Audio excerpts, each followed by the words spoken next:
So what is up, everybody? This is your boy Fong over here at FL Productions. I know it's been a hot minute since I've recorded anything, but life's been super busy. I've been pretty busy with a lot of photo and video gigs, and I haven't really had the time to just sit down and create some content like I usually do. So now that I finally have some free time, I figured I'd sit down and talk about a piece of gear that I've been using at every single photo shoot that I've been on. That piece of gear is actually the GODOX V1. And as a photographer, you might be thinking that I'm pretty crazy to finally jump on the GODOX V1 bandwagon. I've never really been an advocate for on-camera flashes because you're very limited in the versatility. By that, I mean you're either left pointing the flash at a ceiling. If you're lucky to have white ceilings, you're pointing it at a wall, or you're pointing it in the vicinity of whatever your subject is. And I've never really been a big fan of that. I like external camera flashes like my 8200 Pro or my 8400s, which I use all the time, just because they allow me to move it where I need to move it without getting directly in front of the subject. And you know, they give me some nice creative options and they put out a lot of power. So yeah, I've never really been a big fan of on-camera flashes, but I'll tell you what, this GODOX V1 is an absolute game changer. Like I said before, I've been taking it to every single shoot that I've had the pleasure of doing, whether it's professional or for personal, and hands down, I've been primarily using just this single flash.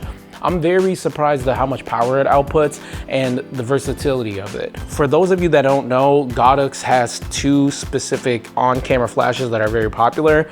This here is the TT350, like I mentioned earlier, and this here is the V1. The biggest difference between the TT350 and the V1 is this one uses two AA batteries, and the V1 uses a battery that is supplied directly by GODOX. Basically, it's one of their in-house batteries, and surprisingly, it lasts pretty freaking long. I've been able to go on 4 to 5 hour shoots on a single charge with the GODOX V1, and it's been substantial. The TT350, I've had to go through a couple AA's, and again, it's not even that powerful. It doesn't really put out that much power, so I only use it in situations where I need a kicker because it's super dark, or I just want to add a little bit of contrast or just a little bit of light somewhere to make the pictures look less dull and a little bit more interesting. But with the V1, it's been extremely phenomenal. I've taken it to outdoor shoots where it has performed extremely well.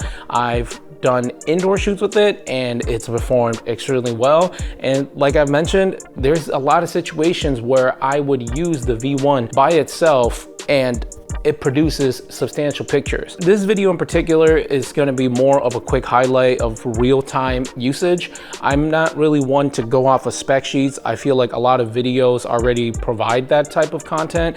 I feel like a lot of other YouTubers already have a lot of material that goes down through the spec sheets. Now again, specs are important and you know, all the little technicalities are important, but I'm more of an advocate for real-time usage, meaning I like to take the products out into the real world, do some real shoots, put it through the grips, the grimes, the grimy, you know, get all rugged with it, toss it around, drop it a couple times by accident, of course, not on purpose. And, you know, I'm very, very, very satisfied with how the V1 has performed. And just to give you guys an example of what I've been able to do with the V1, here are some photo samples of me shooting it indoors. And now here are some photo samples of me using it outdoors. And as a reminder, these are photos that I've taken with the V1 alone. With that being said though, it doesn't mean that you're just gonna get a V1 and all of a sudden your picture is gonna be amazing. You still have to know how to adjust your camera settings, you still have to know how to angle your light, and you still have to know where to place your subjects, and you really have to be creative and take interesting pictures. It takes a lot of skill, it takes a lot of time, it takes a lot of effort, and you know, your first batch of images is always gonna suck, but over time it's gonna get better. Don't let the technicalities be your primary focus when it comes to purchasing gear. Like again, it's very important obviously because you wanna get your bang for your buck, but don't let it be the driving factor.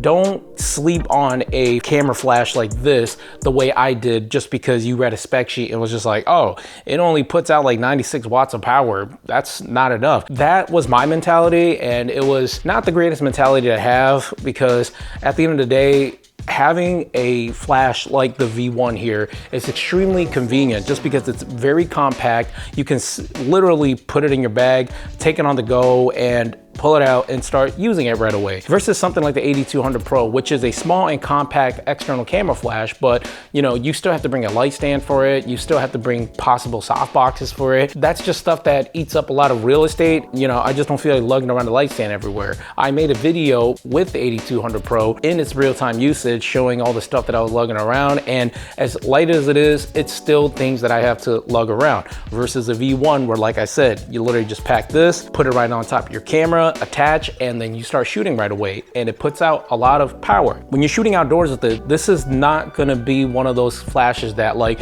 beat the sun, as we would say in the photography world.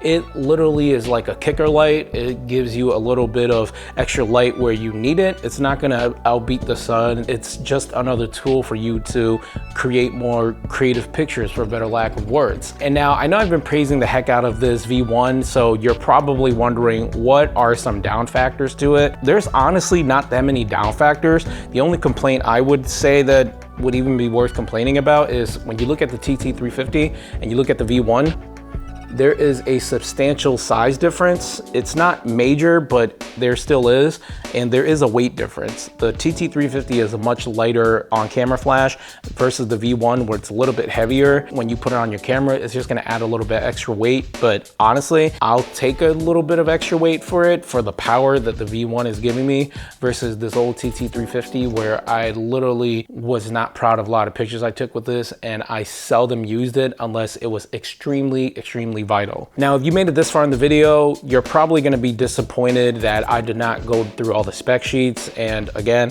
this video's purpose is not to go through all the specs. I feel like you can go on GODOX's official website and read through all those details, and it'll probably be more informative than what I'm saying here. But personally, I am one of those people who strongly advocate and push for real-time experience. Items like this make me want to shoot more because it's compact, it's powerful, it's affordable, and it just opens up this whole new realm of opportunities and just creativity that I honestly have been missing out on. I, again, have been one of those folks where it's like, if this TT350 is not sufficient for what I'm doing, then I'm just gonna shoot the pictures as is with no flashes. And if I'm not in a situation where I can bring, my big old flashes like the 8400s or the 8600s, then I'm just not gonna use flash. And that was a bad mentality to have. Like the photo samples that I've been showing throughout this video, these are pictures that I've taken with just the V1, which is extraordinary. The results that I'm getting with the V1 are things that I thought only external flashes would do, but it's been game changing and it has been phenomenal. Again, I don't have a lot of bad things to say about it because I have not run into a situation at all during a professional shoot, especially where clients are paying me for my work, and the V1 has not failed a single shoot. It is actually one of my favorite accessories right now in my photography kit, and I bring it everywhere I go, even more than my 8200, which is something that I've been using all the time. And if you've made it this far into the video at this point, I think it's pretty clear that I am a huge fan of the GODOX V1. I am a strong supporter of everything it stands behind, which is it's compact, it does the job, it outputs a lot of power. It's not gonna defeat the sun, it's not gonna replace more powerful flashes, but it is extremely handy when you're in tight situations where you really need the extra kick of light. And it is extremely handy when you don't wanna bring a lot of accessories with you because, real estate is really tight, or you're traveling somewhere where you just can't pack a lot of stuff. So the V1 being this compact and being this powerful is just amazing what GODOX is able to do. And I should have said this earlier, but full disclosure, this video is by no means or no way, shape, or form sponsored by GODOX and any of its affiliates. This video is my honest, unbiased opinion. I purchased the V1 with my own hard-earned money, and if you'd like to support the channel and support me, you can use one of my affiliate links below to purchase the V1, and it'll help put a little bit of money in the piggy bank so I can keep this channel growing. So yeah, with all that being said, I hope you found this video helpful. I hope you found it beneficial in your photography journey, and if you're looking to purchase the V1, I don't see any reason why you would want to wait. I think it's gonna be extremely substantial in your toolkit, and it's gonna be a great accessory that you're gonna find a lot of uses for, especially if you're a photographer. If you already own a V1, let me know what your experience has been like. Let me know how it has been panning out for you, and I hope it's been nothing but great for you the way it has been for me. And yeah, with all that being said, thank you again for watching this video. Thank you for tuning in as always, and thank you guys for just helping this small channel of mine grow. Like it's been absolutely phenomenal. So yeah, with all that being said, this has been your boy Fong over here at FL Productions, and until next time, I'm out. Peace.